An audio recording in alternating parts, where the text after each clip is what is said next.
Hey everyone, if you're new to the channel, hi, my name's Forrest, and I've analyzed all of J.S. Bach's chorale harmonizations.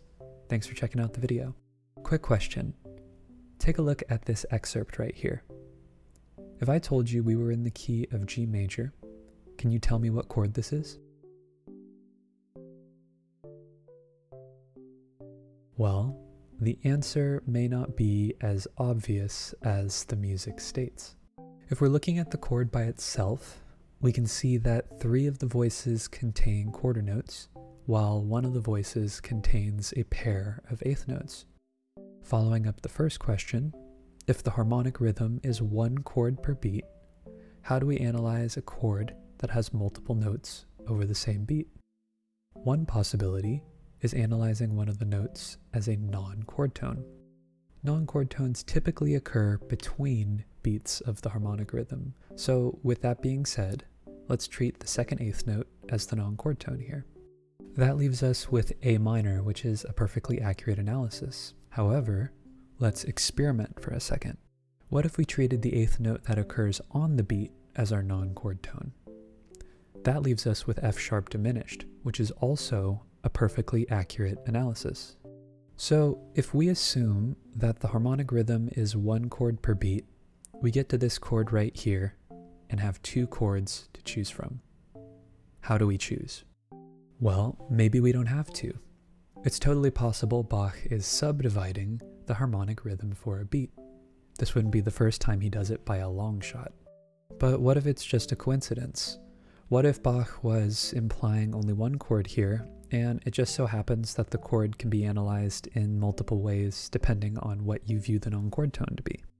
Well, my honest answer is that there really isn't a way to know for certain what Bach's intentions were. But we as analysts can use context and knowledge of tonal harmony to demonstrate that there is ambiguity going on. Let's take a look at the rest of the phrase and see what the whole progression is. As we can see, this flexible chord happens right before a tonic.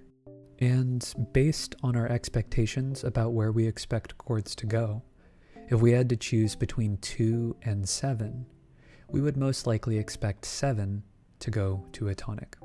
But it's not impossible for 2 to go to the tonic.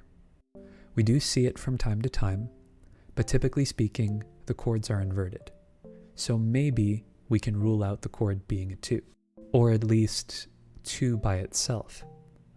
If Bach is subdividing the harmonic rhythm in this case, what's keeping us from analyzing this as 2 going to 7 over the course of a beat? In fact, the more that I think about these chord progressions, which honestly, by the way, pop up all the time in Bach's chorales, the fact that Bach subdivides this particular chord progression tells us something significant about predominant to dominant chord progressions. Take a look at this chart. This tells us, generally speaking, where chords are expected to go using the cycle of falling fifths, which is a model that theorists have observed tonal composers use, especially during Bach's time. If we look at the last section of the chart, we see that 2 and 4 tend to resolve to 5 and 7. Let's take every combination of 2 or 4 and 5 or 7. 2 and 5, 4 and 5, 4 and 7, and lastly, 2 and 7. Of course, this is going to be subjective, but using this chordal model, 2 and 7 is going to have the least sense of progression. And the reason why has to do with chords in the same key whose roots are a third apart from one another. Chords that have this relationship share 2 of their 3 tones in common. In this case, A minor and F sharp diminished both have A and C in common. So 2 going to 7 doesn't really provide the same contrast that the other progressions do. Now, going back to the original example, if Bach was subdividing the chord progression, the fact that he's choosing the weakest of the predominant to dominant chord progressions makes sense. Subdivided chord progressions happen so quickly, our ears can't even really pick up the fact that there's a chord progression going on at that level. So it takes looking at the score and analyzing it to reveal that maybe there's more than just a passing tone going on here. I chose this particular example because it seems to be the most prevalent in Bach's chorales, but I could be biased because I was more sensitive to them after seeing how frequently they occur.